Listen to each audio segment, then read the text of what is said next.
Hello students, स्वागत है आपके अपने चैनल केमिस्ट्री वर्ल्ड में। आज हम लोग जो एटॉमिक स्ट्रक्चर में आप बाउ का नियम, आप बाउ प्रिंसिपल को पढ़ने जा रहे हैं। और ये प्रिंसिपल इलेक्ट्रॉनों के वितरण को समझाने का प्रयास करता है, इसलिए थोड़ा सा इम्पोर्टेंट है। किस प्रकार से कौन सी सेल में कौन सा इलेक्ट्रॉन प्रवेश करेगा, किस सेल में पहले जाएगा, इन सारी चीज़ों को ये आपको समझाने का प्रयास करता है। तो देखिएगा, सबसे पहले आप बाउ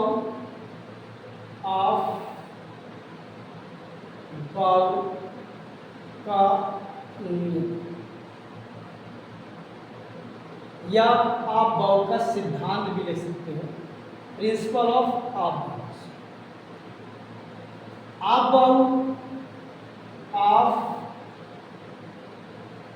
बाउ जो है किसी साइंटिस्ट का नाम नहीं है।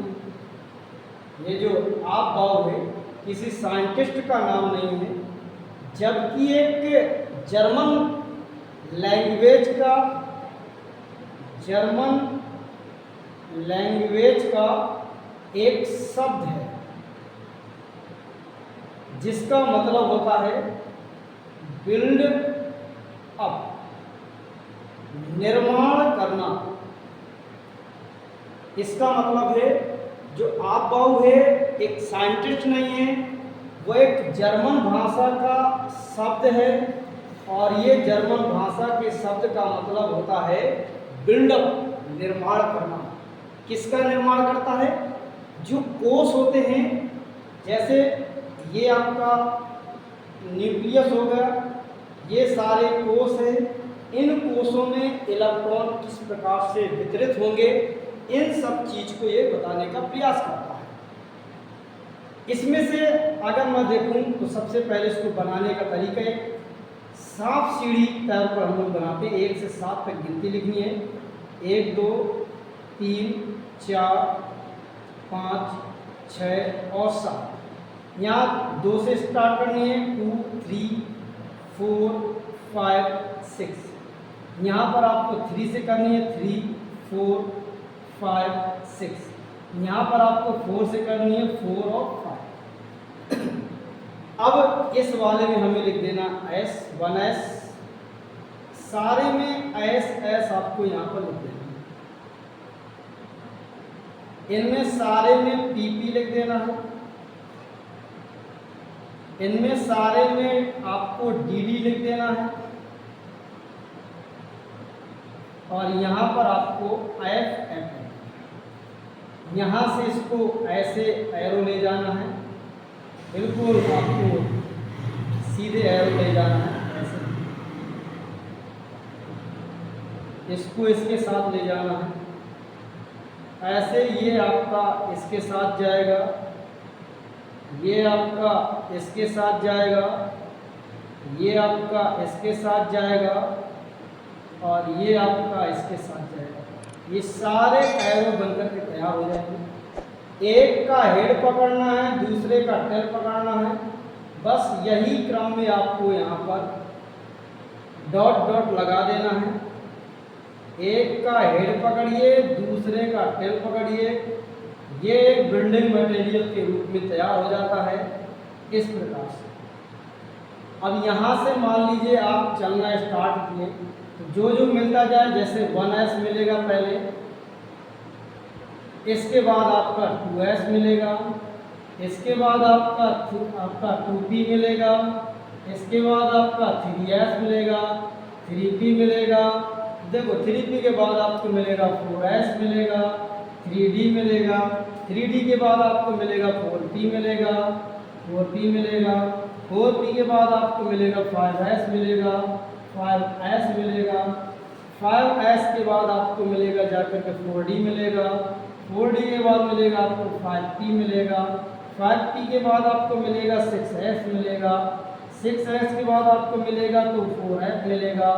इस प्रकार से आपको जो जो मिलते जाए, ये आपको एक बिल्डिंग आपके बन करके यहाँ पर तैयार होगा।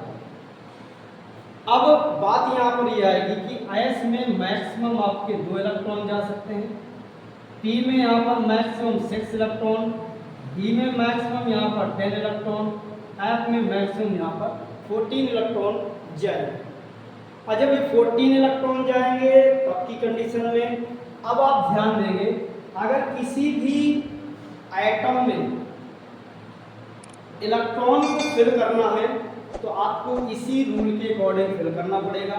जैसे सबसे पहले हम लोग 1H हाइड्रोजन की बात करते हैं, तो देख लीजिए 1S हो गया, 1 इलेक्ट्रॉन ऊपर चला जाएगा। बोरबरी के अकॉर्डिंग ओनली 1 हो जाएगा यहाँ पर। ऐसे He है 2 आ जाएगा तो ये 1H2 हो जाएगा।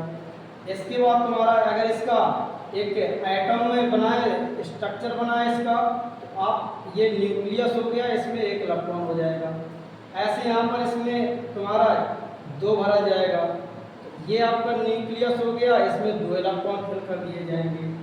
ऐसे लिथियम में 3 हो गया आपका, यहाँ पर आपका हो जाएगा 1S2 हो जाएगा और यहाँ पर 2S1 हो जाएगा।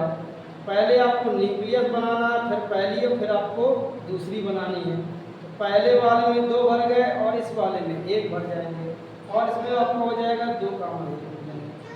ऐसे ही आपको यहाँ पर क्या हो जाएगा, लिथियम के बाद बेरिलियम आ जाएगा, बेरिलियम का 4 होता है और यहाँ पर हो जाएगा 1S2 हो जाएगा, यहाँ पर 2S2 हो जाएगा। इसको जब बनाएंगे तो 2, 2 हो जाएगा, इस प्रकार से बढ़ जाएगा। और ये नाभिक हो गया, ये आपका ये हो जाएगा, 2 आपके इलेक्ट्रॉन यहाँ हो जाएंगे, 2 इलेक्ट्रॉन यहाँ हो जाएंगे। इसके बाद बोरान हो जाएगा, 5 हो जाएगा, यहाँ 1S2 हो जाएगा, यहाँ 2S2 हो जाएगा आपका। अब देखिए ये आपका बना गया, 1S2 भर गया, 2S2 भर गया। अब आपके पास सीधे P में ही ऑप्शन है भरने का इलेक्ट्रॉन, तो 2P1 हो जाएगा। जब 2P1 हो जाएगा तो 2, 3 हो जाएगा। इसमें जब भरेंगे ये आपका प्लस हो जाएगा, यहाँ पर आपका ये 2 इलेक्ट्रॉन हो जाएगा, 1, 2, 3, 4 और 3 इलेक्ट्रॉन यहाँ पर आपके भर के तैयार हो जाएंगे। ऐसे ही आपका अगर बोरान के बाद तुम्हारा कार्बन 6 होंगे, ये हो जाएगा 1S2 हो जाएगा, 2S2 हो जाएगा, 2P आपका यहाँ पर 2 हो जाएगा। तो यहाँ पर 2 कामा कितना हो जाएगा, 4 हो जाएगा। इस प्रकार से आप इसमें यदि भरेंगे तो ये आपका न्यूक्लियस हो जाएगा, ये पहली हो जाएगी, ये आपकी हो जाएगी। तो 4 इलेक्ट्रॉन आप आसानी से इसमें भरेंगे। इस प्रकार से आप इलेक्ट्रॉनों के वितरण नियम को हम लोग करते हैं। और फिर जो अपवाद के तौर पर है, आपको जैसे एक क्रोमियम होता है, एक कॉपर होता है, इनमें थोड़ा से अपवादित बयान आपको मिलते हैं और इनके अपवाद को सुधारने के लिए हमने यहाँ पर थोड़ा से इसको मैं करता हूँ और यहाँ पर दोनों के गुण बताया गया है। जैसे ये क्रोमियम हो गया, क्रोमियम का 24 होता है, तो ये आपका 1S2 भरेगा, 2S2 भरेगा, 2P6 भरेगा, 3S2 भरेगा, 3P6 भरेगा और यहाँ पर 4S2 भरेगा और यहाँ 3D4 भरेगा। ये आपका इस नियम के अकॉर्डिंग है, लेकिन इसको हम लोग सही जो करना होता है, सही भरना होता है, इसको 1 करते हैं और यहाँ पर 5 करते हैं, तब ये आपका आगे आ जाता है और ये वाला पीछे आ जाता है। क्योंकि कोई भी आपके जो ऑर्बिटल है वो तब आपके स्थायी माने जाते हैं जब वो या तो आधे भरे हों या तो पूरे भरे होते हैं।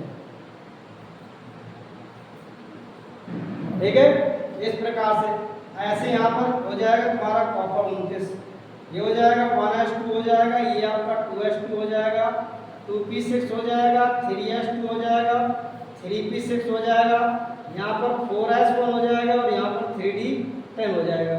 अब इसको आगे ले जाएंगे, इसको पीछे ले जाएंगे। इस प्रकार से ये आपबाऊ का जो नियम है इलेक्ट्रॉनों के वितरण के नियम को बताता है।